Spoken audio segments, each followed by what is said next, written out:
Добро утро, почитувани гледачи. Ново издание на емисијата Фактор здравје. Ова утро го посветуваме на карциномот на кожа, меланомот, бидејќи месец мај е месец посветен на подигнување на свесноста за опасноста од овој вид карцином на кожа, како да го превенираме, навреме да го препознаеме, бидејќи колку порано се открие, толку и подобра прогнозата, а од друга страна загрижува фактот што тој многу брзо се шири и токму затоа редовните прегледи, секоја сомнителна промена која што ќе ја забележите, добро е да се обратите и да посетите дерматолог за да се види дали има никаква промена. На оваа тема утрово разговараме со доктор Верче Тодоровска, специјалист дерматовенеролог од приватната здравствена установа Дерманова. Добро утро, доктор Верче, и добре ни дојдовте.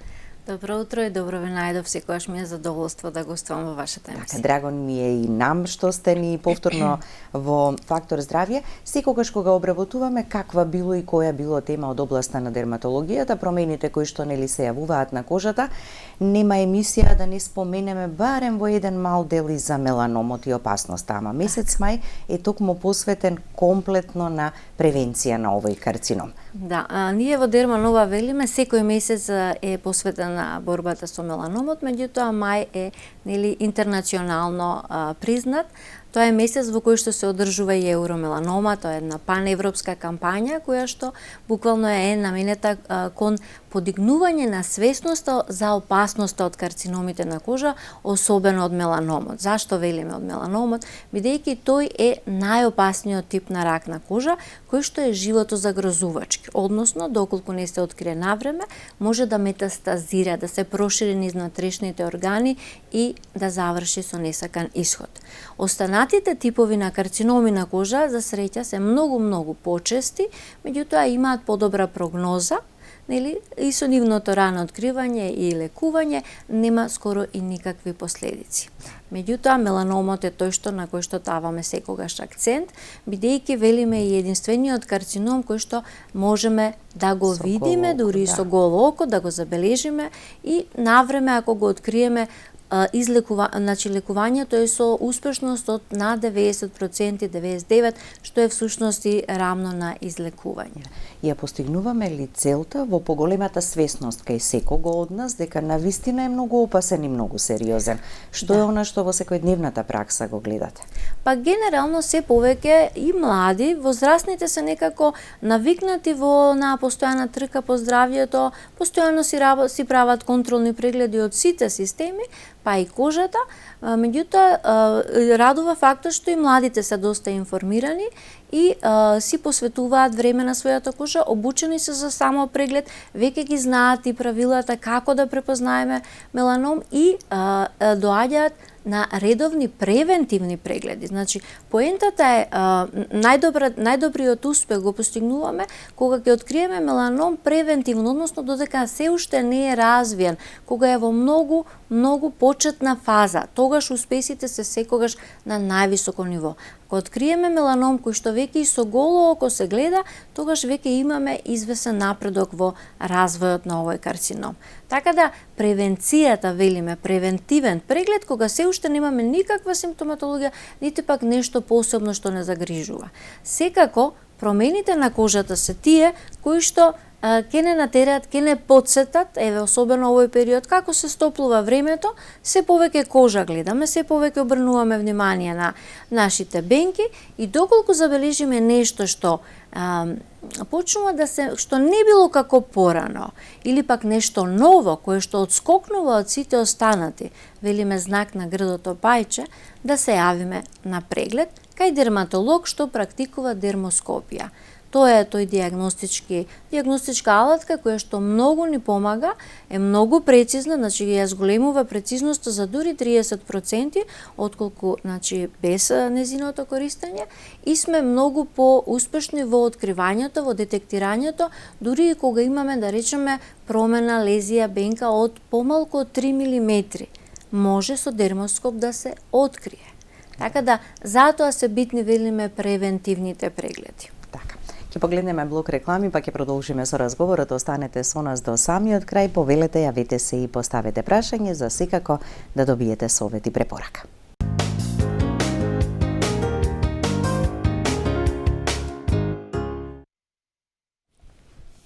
Со доктор Верче Тодоровска, специјалист дерматовенеролог од приватната здравствена установа Дерманова, зборуваме за меланомот или најагресивниот карцином на кожата. Рековме дека има и други видови, базоцелуларниот, планоцелуларниот, овој првиот е најдоброќудниот, така? Базоцелуларниот е единствен карцином на кожа, значи малигно ткиво, кој што се лоцира само во кожата, значи не метастазира. 0,00 нешто процент, тоа се исклучоци. Значи буквално расте во кожата, меѓутоа има деструктивен раст. Како што расте, како да кажам, ги заменува нормалните клетки со малигни и може да направи дефект на местото кај што расте. Особено и најчест бидејќи е на лицето, на откриените делови каде што имаме долготрајна изложеност на сончевите зраци, најчесто го гледаме кај повозрастните, кои што и повеќе се плашливи во смисла еве сега зошто да го вадам, да не е нешто опасно, и на крај ни доаѓаат на преглед со веќе како да речеме зрнолешник промена, која што може да биде поголема, може да дури стане поголемо, така, за жал, време. запуштени има. Меѓутоа најчесто од таа зрнолеќа, зрнограшок до зрноорев на места кои што се ризични, бидејќи се близу до окото, самото отстранување може да направи дефект. Сме имале ситуации во кои што доколку базоцелуларниот не бил препознаен, бидејќи има и поретки форми, како инфилтративен и морфиформен, кои личат на лузна или дори личат на екзема. Имавме една ситуација каде што на долниот очен капак се развил, не бил препознаен и при првата биопсија, кога е докажано дека е базоцелуларен, бил отстранет во целост, меѓутоа тој се враќал бидејќи тие се рецидивантни и на крај пациентката беше без око, значи мораше да биде отстрането и окото. Имаме такви мутилантни на носот, многу често, особено на врвот на носот или на крилата, каде што, бидејќи едноставно тоа е малигно ткиво, вие мора да го отстраните во здраво. Може би промената изгледа како зрнолеќа, меѓутоа резот ќе биде зрнолешник, значи мора убаво да се отстрани секоја малигна клетка. Постои таква наречена мосова хирургија која што за да заштеди кожа во тие малку деликатни регии околу очите, околу носот, се прави рез по рез, се гледа под микроскоп, се дури има малигни клетки да се отстранува кожа. Кога веќе ќе биде негативен, последниот рез тука се престанува и се затвара дефектот. Меѓутоа зошто да дојде до дефект? Да. Колку прво, значи тоа е на лицето. Секој ден го гледаме лицето во огледало кога се миеме наутро. Без огледало имаме 50, 70 или 90 години. Нешто ново ќе забележите, значи не било претходно тука, проверете го, нема нови бемки после 50-тата. Се што е ново, тоа сум го запаметила и јас од оние ваши гостувања, дека ако е ново на таа возраст, така мора да се провери. Дури ако не е во боја, дури ако е розево, особено ако расте, ако фаќа раничка, круста, па паѓата, па пак се формира. Тоа е најчестата симптоматологија за базоцелуларниот и за планоцелуларниот, кој е малце поагресивен бидејќи има моќ да се рашири во околните лимфни јазли и е малку поагресивен, знае да се враќа, па тука станува проблем. А за меланомот веќе е најагресивниот. Имаме гледач на линија, да го слушнеме прашањето, па ќе продолжиме понатаму. Добро утро, повелете. Ало? Добро утро, ве слушаме. Добро утро. Едно прашање до докторката. Како бубулица гнојна на левата слепочница, тука во косата, во косата за машко лице се работи, се гледа, се прави како зрно од ово големо од грашак, то бери како гној и само да се испушта после. А тоа се повторува многу пати. Шо тука со тоа, не знам, дури не се обери гној, си работи. После тоа се испушта гној и се повлеква. А сте билели на дерматолог? Не. Па да одите. Значи, добро, ви благодариме. Да, за според јавувањето. симптомите тука може да се работи и за циста, нели лоните жлезди може да бидат активни и понатаму со возраста, зависно од типот на кожа.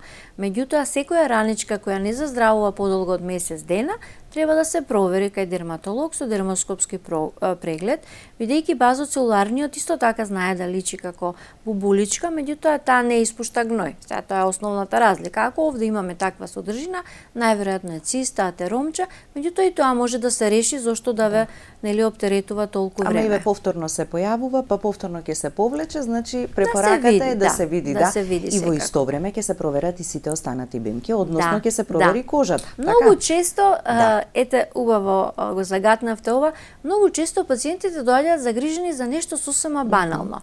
Некоја кератоза најчесто, мала верукозна рапава во боја промена која расте, менја бои и баш ги исполнува оние ABCD правила и исплашени се пациентите, или папиломче, дермален невус, оние што се испакнати па се закачуваат. И секогаш кога доаѓаат пациенти, ние велим тоа го означуваме како опортун скрининг. Значи пациентот дошол за друга промена, ние сепак ајде да видиме да нема нешто друго на кожата. Ама и или секој дерматолог треба да само помисли и да рече дајте ќе ги проверам бемките. Генерално ако особено ако се среќавате, се соочувате со пациент кој што има повисок ризик за можен рак. Значи со возраста, типот на кожа ако е посветол, ако има пеги, флеки на лицето или на рацете, повеќе од 20 на бемки на рацете, исто така значи дека има многу бемки на телото или повеќе бемки на скалпот кај мажите. И тоа е знак дека имаме повисок ризик за појава на меланом. Меѓутоа и да нема никаков ризик, тоа се 5 секунди работа. Ајде да видиме грбот, ајде да видиме напред, значи и клинички ние веќе може да направиме проценка дали тука можеби нешто се крие или не. Сега во денешно време многу од колегите немаат толку време да посветат на секој пациент, меѓутоа ете и неколку секунди може да направат голема разлика. Да. Првично секогаш почнува со разговор со пациентот, ама кога ќе ви рече ова го имам многу одамна, ова си го носам и го имам од тогаш. Треба ли 100% да им верувате, не дека ќе излажат, туку едноставно имаат погрешен став, така кон тие промени. Ако имате некоја промена на кожата која што е доволно да е 3 до 4 години, пациентот веќе кажува таа имам цел живот. Особено имавме скоро случај на повозрастна жена, мислам дека беше над 70, која имаше дојде за една промена на лицето која беше во боја. Значи ја забележала и доаѓа да види што е сега ова. Значи 70 години не очекуваме бенка. При прегледот беше најден уште еден базоцелуларен карцином кој што беше на самиот нос и наликуваше на бенка, безбојна. Која прашавме пациентката, а ова на носот од кога вие не ве загрижува, или дојдени сте за ова другово, таа ја имам цел живот. Значи, она што го гледате постојано може да ве излажи дека субјективно долго време е тука и на тој начин да ве ослободи дека ако нешто долго време го имаме, не може да биде малигно. Сигурно е бенигно, малигните работи многу брзо се развиваат. Напротив, површинско ширечкиот меланом, кој што е од најчестите, може да се развива и со подолго од 3, 5 и 10 години. Сум имала пациенти кои што имаат еволуција и подолга од 10 години. Така да, или например, меланом на нетипични места. Акралниот меланом, кој што се јавува под ноктите или на прстите, имав пациенти кои што го доживувале како тоа беше повреда, ми се појави нешто темно и тоа вика почна да расте, меѓутоа растело исто така подолго од 10 години. И не било мотив за преглед. За да знаеме, да забележиме, бидејќи на ноктите промени често забележуваме. На ноктите меланомот се јавува како една широка темно кафена или светло кафена линија која што почнува од самиот корен до врвот. Значи буквално како права линија, како да е нацртана. На почетокот најчесто е од неколку милиметри, 2, 3, 5 кога ќе се појави.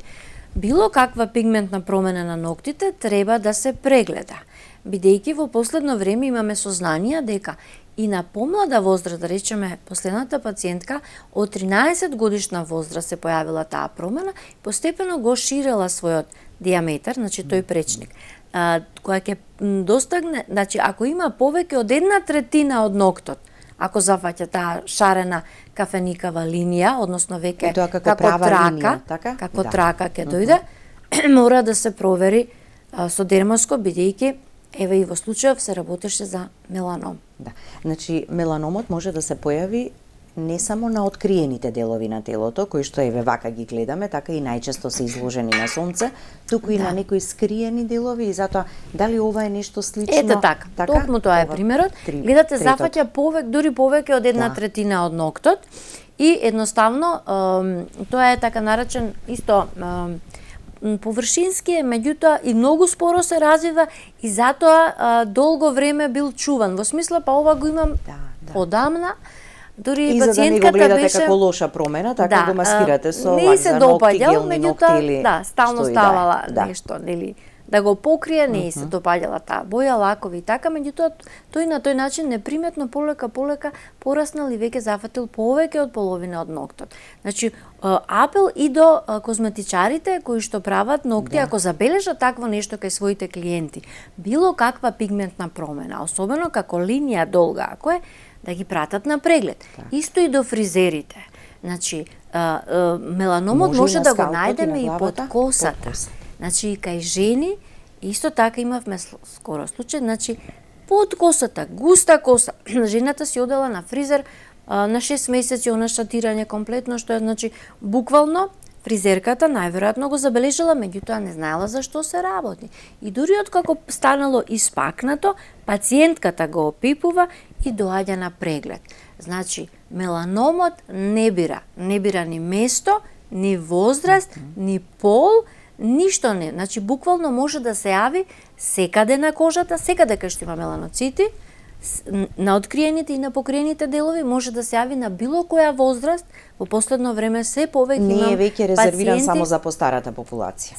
Значи, за возрастната група од 19 до 30 години е прва причина за смртност. Значи, тоа е, ствари, прво се лимфомите, крвните, хематолошките тумори, меѓутоа меланомот е прва причина за смртност за женската популација од таа група, бидејќи се смета дека изложеноста на сонце и особено на солариумите има известен удел во тој зголемен ризик. Меѓу другите ризици на фактор за појава на меланом? Па, основно се, изгорениците од сонце. Значи, не е само долготрајната изложеност, кумулацијата, која што ја сметаме како фактор на ризик кај овие немеланомските карциноми на кожа, кај меланомот стриктно изгореници на сонце, користење на солариум, бидејќи тоа е концентрирана една УВА светлина која што длабински продира и доведува до мутации на ниво на клетката, на ниво на јадро. И тие мутации се таложат и после известно време од латентен период од 20-30 години се појавува нешто. Само една посета на солариум го зголемува вашиот ризик за дури 75% за било кој карцином на кожа, вклучувајќи го и меланомот. Солариумот само ја старее кожата, ги уништува колагените, еластичните влакна, ја зголемува таа брзина на старење на кожата воопшто не е здраво. Не ви треба солариум за припрема. Значи, пазете се од сонцето, немојте да дозволите да изгорите. Некогаш велиме да ја подготвиме кожата за изложеноста на сонце. Има други начини на подготовка, постепено излагање на сонцето во да речем, по благите денови, мислам, период од денот кога не е толку силно зрачењето, тоа е најдобрата подготовка, плюс може и нешто да се користи како витаминска поддршка за да ја намали реактивноста на кожата на првите денови на сонце, кај оние кои веќе имаат реактивност. Така.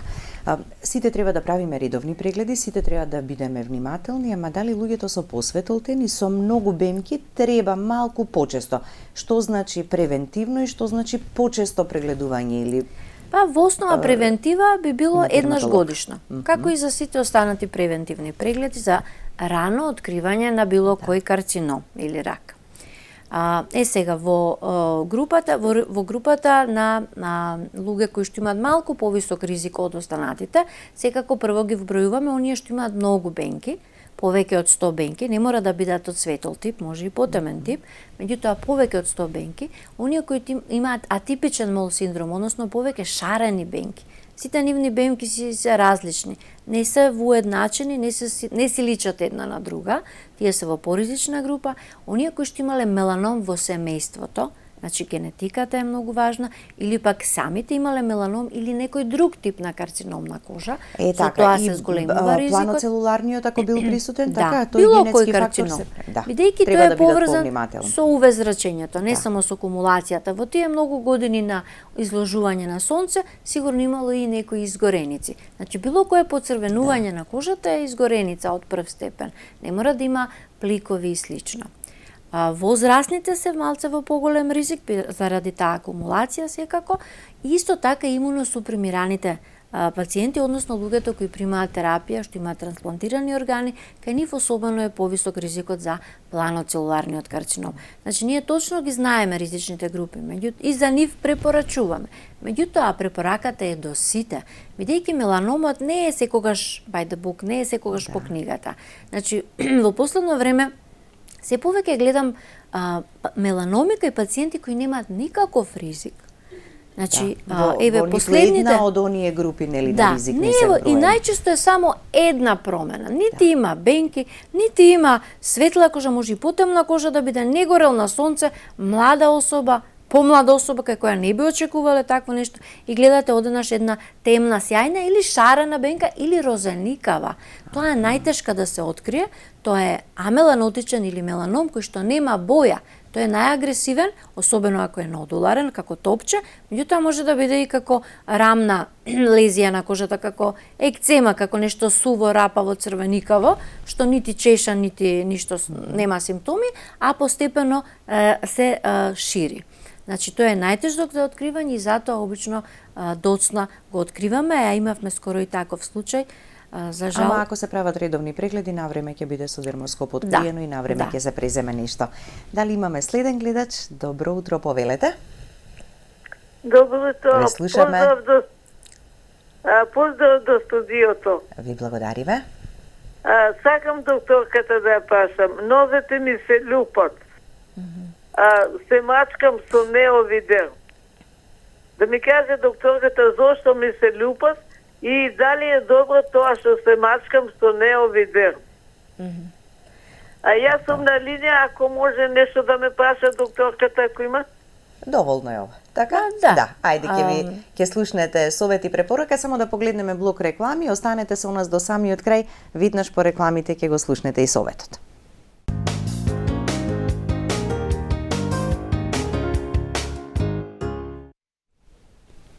Веднаш по рекламите, доктор Верче, што ќе ја советувате гледачката? Кожата на подколениците многу тенка и има најмалку лојни жлезди. Со возраста и тие малку лојни жлезди стануваат помалку активни и имаме најчесто и циркулаторни промени. Плюс тоа, кај пациентите од повозрастната група имаме и доста лекови кои што се пијат за различни други проблематики и многу често еден од најчестите проблеми е сувост, чешање во тој дел и дури перутање, односно паѓање на лушпи. Сега, неовидермот е наменет за изгореници, за регенерација на кожата и доста квалитетен препарат, меѓутоа ако се работи само за сува кожа од која се перута, се прават баш лушпи, може да се користи некој емолиент, велиме, млеко за тело, кој ќе ја хидрира кожата, ќе ја врати она маснотија што и недостасува и така лушпите полесно ќе се отстранат и нема да се таложуваат толку една врз друга. Обично се тоа препарати на база на амониум лактат или уреа. И со тоа буквално како за нега, како млеко за тело. Ако има друга подлога во смисла да се прават ранички, па да се лупат, што вели се лупи кожата, ако се во поголеми димензии или ако има ранички, за тоа веќе треба да се евентуално провери и циркулацијата, да нема некоја друга подлога што доведува до тие промени. Меѓутоа најчесто е ова само со сувоста, тоа е една од најчестите проблематики на третото доба. Исто така и некогаш бара упорност или повеќе време додека нели кожата си се врати на редовно нанесување на добар емолиент, на убаво погусто млеко кое што успева да ги разбие тие лушпи, да ги стопи и да ја хидрира кожата, се надминува проблемот. Така, да го слушнеме и следниот гледач. Добро утро и за вас, повелете.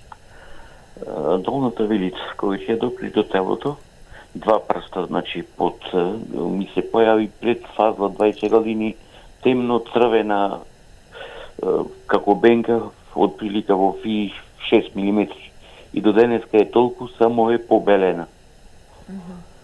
Едноставно беше како никната таја бенка наеднаш. Добро. Сте направиле преглед на дерматолог? Бев кај општ лекар, едноставно само ми се посмеја, Господе, прости, почината е и толку, не беше ништо. Ништо не е, ми рече само и толку. Али Еве препорака ќе биде и од доктор Верче, во најбрзо можно време направете еден преглед. Чисто само да се види каква е состојбата. Може би навистина не е ништо, ама зошто да оставаме, бидејќи има случаи, доктор Верче, така, кој ќе рече, ништо не е, остави го, па поминуваат години или период, може би некојаш и пократок, па сериозно станува. На лекар, нели, одиме заради некоја несигурност, имаме нешто ново, не знаеме што е. Значи, одговорот од лекарот не треба да биде ништо не е, во смисла само да ве ослободи од стравот, туку треба да биде и да каже ништо не е, односно не е опасно, ова е хемангиом, ова е дерматофибром, ова е дермаленевус, значи да ви даде дијагноза. Дијагнозата се поставува со дермоскоп. Поготово зборам за кожните промени. Ке се постави дермоскопот, ке се види за што се работи и ке ви даде одговор што е. Во случајов може би било хемангиом, ако било црвено, значи тоа се промени кои што се од капилари, од крвни садови, не се воопшто опасно. Може со тек на време инволуирал, односно се повлекол, меѓутоа тоа не може да го знаеме додека не направиме преглед. Поентата е да барате одговор на своите прашања. Дури и јас некогаш, доколку не можам со дермоскоп да поставам дијагноза, јас го препраќам пациентот на повисоко ниво или најчесто ја отстрануваме таа чудна промена. Имаме правило кое вели, ако еве за бенките, јас во рок од 5 секунди, ако не можам да направам проценка дали е ова добра бенка, дали е сомнителна, дали е нешто друго, веќе знам, значи протоколот продолжува, можам да ја пратам таа бенка на отстранување доколку е сомнителна. Или пак, ако не сум 100% сигурна дека е нешто бенигно, особено ако е над ниво на кожа. Секоја промена над ниво на кожа, значи топче, брунче, јазолче, како да кажам, дури ако е розево, не мора да биде темно, не мора да биде кафено, а не може дури и со дермоскоп, не само клинички, дури и со дермоскоп не може да се постави точна дијагноза, мора да се отстрани. Бидејќи нодуларниот меланом многу знае да маскира, да имитира други промени и да помине незабележана. Ако видиме дури и чуден дерматофибром, тоа е исто бенигна промена, ама ако е чудна, црвеникава, не ги исполнува оние вообичаени критериуми, ние ќе речеме, извадете го. Има таков случај во скоро време, на 30 беше години девојката, долга еволуција, значи на подколеница, долго трајло, меѓутоа беше многу црвено, сјајно, цврсто и со многу крвни садови. Го отстранивме, се докажа дека е целуларен дерматофибром, значи една поретка форма на дерматофибром, меѓутоа го отстранивме и му дадовме име. Значи, како велиме, дермоскопијата ни помага да дадеме име на тоа што го гледаме. На промената која што се гледа. Ако јас не можам да дадам име, патологот ќе даде. Да. И со тоа сме сигурни дека ќе ја завршиме работата по протокол и како што треба. Никако не дозволувајте, ако нешто се отстранува, да не се однесе на патохистологија. Бидејќи имаме бенки, кои што биле, ништо не е ова, кои што всушност биле атипична форма на меланом и после неколку месеци пациентот се враќа со метастази. Значи, мора патохистолошки да се докаже било која промена што се отстранува на вашето тело. Затоа и апелирам и некои бенки, било какви бенки, да не се вадат ластерски или со друг метод, бидејќи немаме доказ што е извадено. Ако немате доказ, ризикот е многу висок. И секогаш, како велиме, и 99 случаи ако биле дермални невуси, ама знам дека е тоа, сум вадела до сега, 100 имам извадено. 101-та може да биде нодуларен, атипичен, амеланотичен меланом. Еден човек да изгубите не вреди вашата суета или вашето еве знам јас, тоа е сигурно не е ништо страшно, нека се потврди. Тоа е најсигурна дијагноза. Значи, и како што им објаснувам на пациентите, за ова не можам да му дадам име, за ова можам да дадам име. За ова сум 100% сигурна дека тоа мора да го извадиме. Има ситуации во кои на пациентот му кажувате дека има меланом. дека ова може да е меланом, личи на меланом. Сега некогаш треба и малку психолошки да пристапите, да не ги сплашите Начинот луѓето. на кој што ќе им го Меѓутоа, кажете тоа. да објасните за да сватат. Меланомот на кожата не е само кожен проблем. Меланомот на кожата е рак како и сите други форми на рак. Рак на Бидејќи панкреас, многу брзо рак се на шири, каде, на желудник, кои органи? Рак на било кој друг орган, нема никој да праша а мора ли да се вади. Нема. Ќе рече дајте веднаш да кажете да го тргнеме, мали го е тоа. Зошто е тој страф од отстранување на бемките? Тој страф потекнува од Дека годините ќе го пред разбудиме ракот или дермоскопија. карциномот, така, Не е ако ја точно. отстраниме бемката. Не е точно. Да. Тоа е, ако е веќе рак, треба да го извадиме. Нема што да го будиме Да. или он спие или што прави. Значи, треба да го извадиме. Ако сме сигурни дека е рак, дури да не сме сигурни, а сомнително е за рак, ќе го извадиме, ќе видиме на патологија. Митот потекнува од годините пред дермоскопијата, кога меланомите биле откривани во една задоцната формирана напредната фаза, во која што веќе тие се ја пробиваат онаа мембрана кај што се крвните садови и што И почнуваат да се шири и да метастазира така на други органи. Иако Да. ние гледаме само нешто на кожата, тоа веќе е расширено низ организмот и на тој начин настанале приказните. Му ја отстранија бенката која крвареше. И се случи тоа и И тоа. после тоа си почина, всушност тоа не било бенка, тоа било меланом. Поентата е сега да ги отстраниме кога се во фаза нулта, кога се инситу. Имаше тука една убава слика каде што се гледа дека со дермоскопијата можеме многу порано да го познаеме меланомот. Некога е онака чудовиште црно раскрварено со диаметар од повеќе од 3 сантима, туку кога е една обична мала темна или светла флека од 2 и од 3 сантиметри.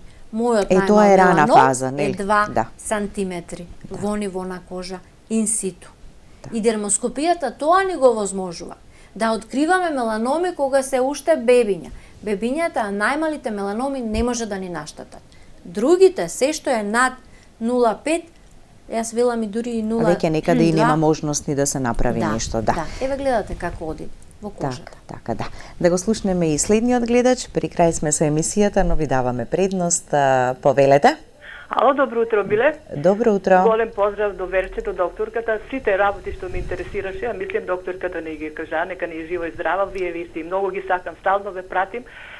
Не знам дали има некоја особа, нема такво дамка, знам од мајка ми, од мене, еве, но сакам да ја прашам докторката, нели тие више од 70 години нагоре, тие флекички искачат, ама гледам не ме јадат, не ме болат и така, проверила сам дека не е штетно, но сакам да ја прашам докторката, јас после короната имаше некоја операција, ослабен негде околу 10 кила, беше 70, сега сам 60 и ова не поми е убаво што сум слаба, но на ногите знаеш осеќам, овака нема по телото, дали ногите не ги толку масирам, сега кад носим памучна облека, на пример, нема ногите да ми сакат, облечем некои хулахопки така вунени пошто ми е ладно и кога да се одим гледам ногите како ми перута така, како ми се суши кожата.